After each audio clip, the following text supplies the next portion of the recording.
Welcome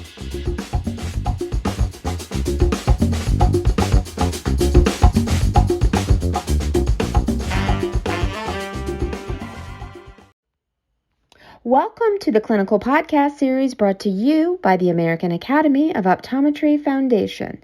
The topic for today's episode is the role of artificial intelligence in the diagnosis and management of glaucoma.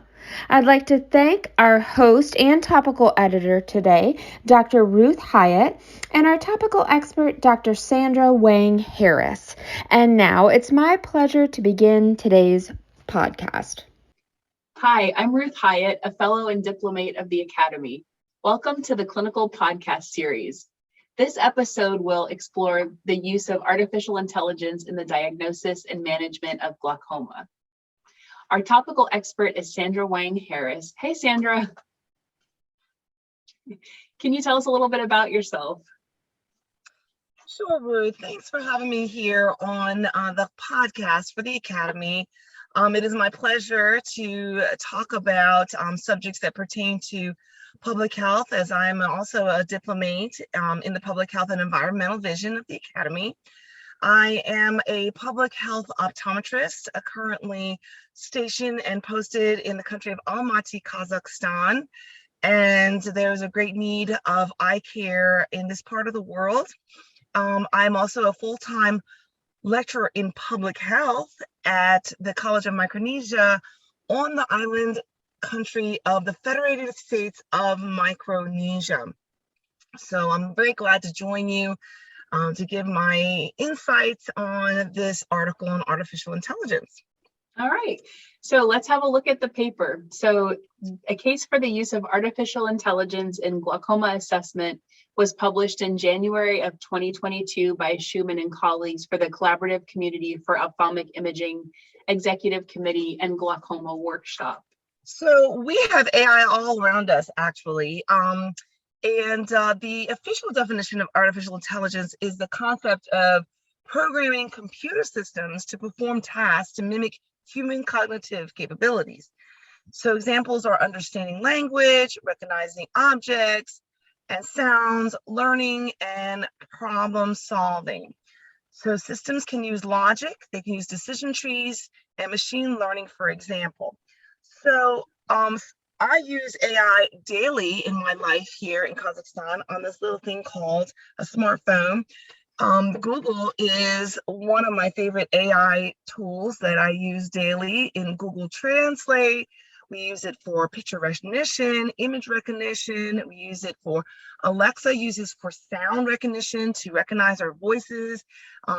It's sometimes a little bit baffling for some of us who were not born in this AI generation, but I'm embracing it completely, as should you.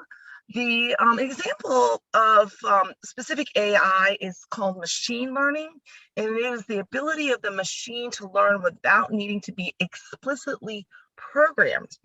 So AI, or deep learning, is modeled after the cerebral cortex.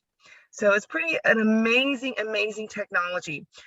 So examples of medical applications of AI that we've been using for decades now includes data analysis and electronic health records, analyzing large amounts of records that can never be possible manually. Our governments use AI constantly on a daily basis, and there's no reason why that medical and specifically eye care can't completely embrace AI to the fullest extent.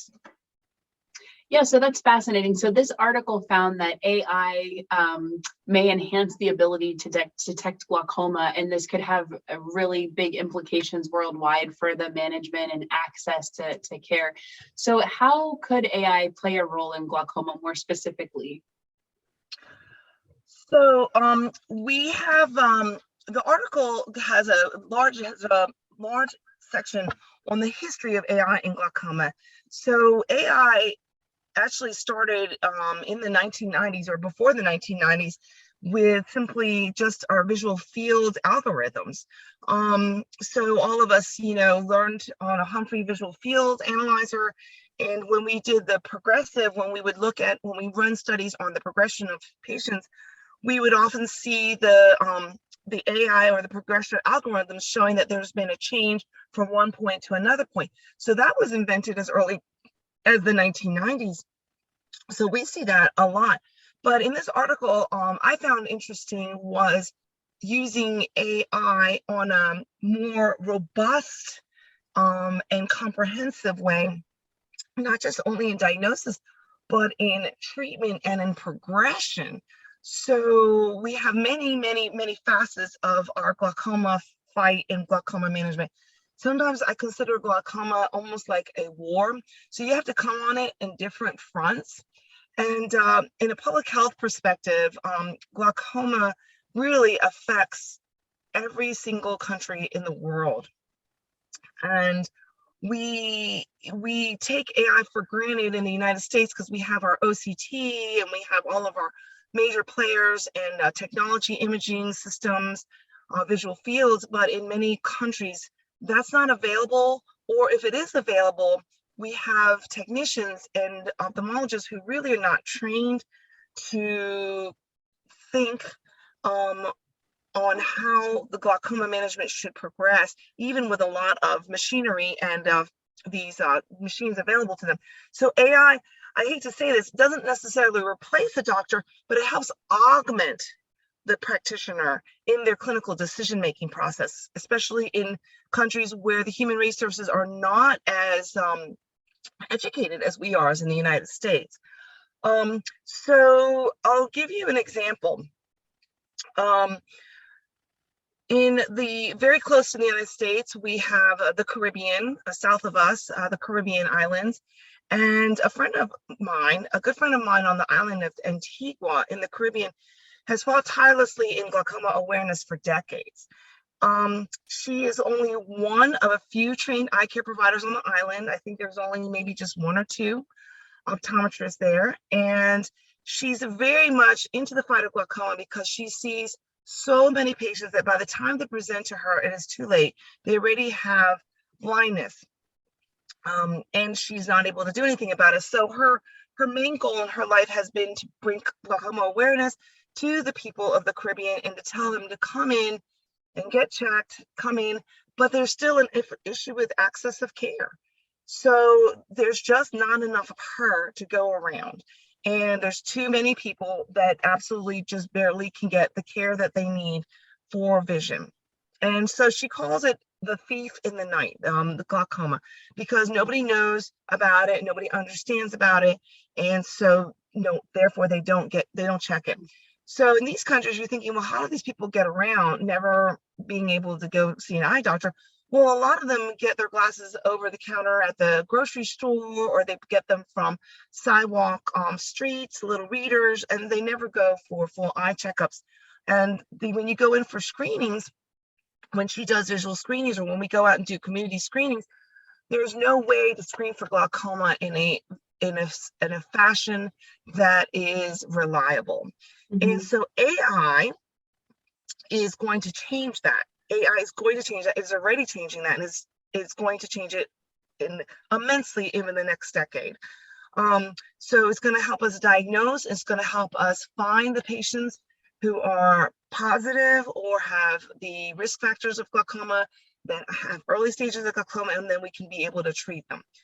So yeah, that's a good point about, access in certain areas, but also augmentation in places like the US where access is not as big of an issue as other countries. I mean, it's something we can use for augmentation and to improve diagnostic accuracy and progression, as you mentioned. Exactly. Diagnostic accuracy is a good one. Even in countries where there is eye care, the diagnostic accuracy, I hate to say, is not at the highest level that I personally would like to see it. It's very, very sad when I see patients that are on glaucoma eye drops for years and years. And it's the reverse of Africa or in the Caribbean, where you have patients that are not on medications that need to be on medications. And then when you come to a post-Soviet country where they have medications available for very cheap, and they just make everybody go on these medications because they don't have very good diagnostic criteria. So it's actually the opposite It's very interesting where a lot of patients they diagnose it with glaucoma and they treat them and they actually don't have glaucoma. I've seen quite a few patients like that as well. So it goes both ways. The diagnostic implications are immense because we all know glaucoma has so many different facets, right, of diagnosis.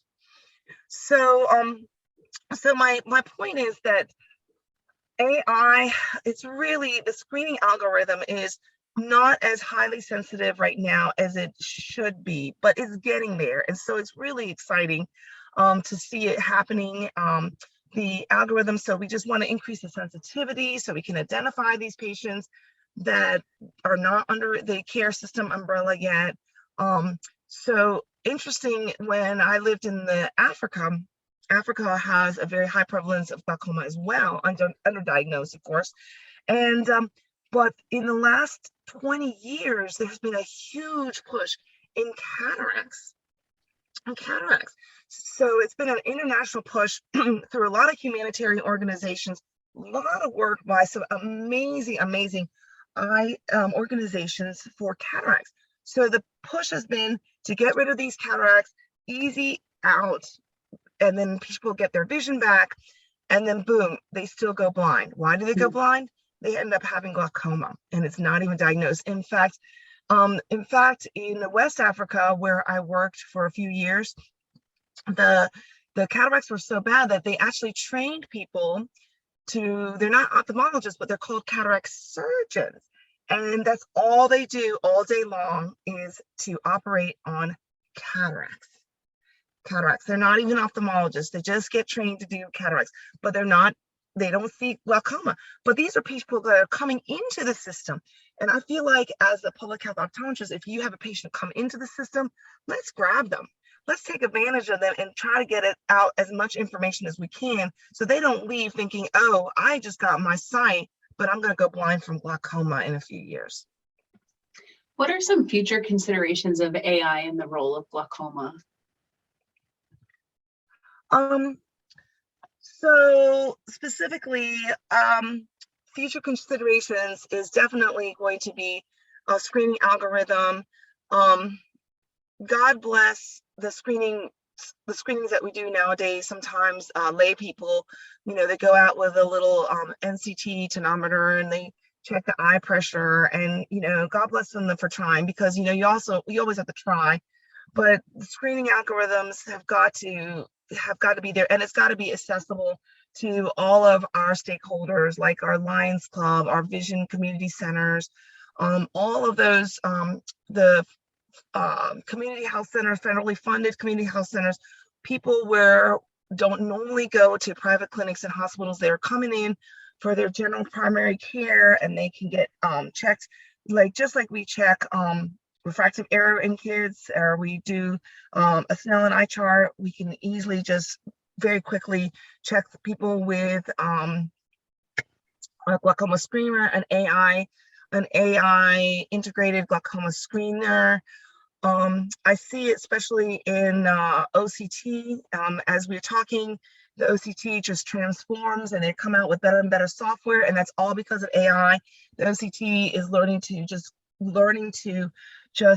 do more and more. It's absolutely essential to glaucoma practices now. Visual fields. You know what? Honestly, the AI, along with just a specialist, sometimes maybe even on the other side of the world, looking at this AI documentation, can probably diagnose any patient in the world without ever having to really see them in person. And wouldn't that just be amazing? That's what I see happening. So that's a really interesting perspective, and I wanted to thank you for your insight and thank everyone for watching this episode of the Clinical Podcast Series. And a special thanks to Cooper Vision for their educational grant to make it all happen.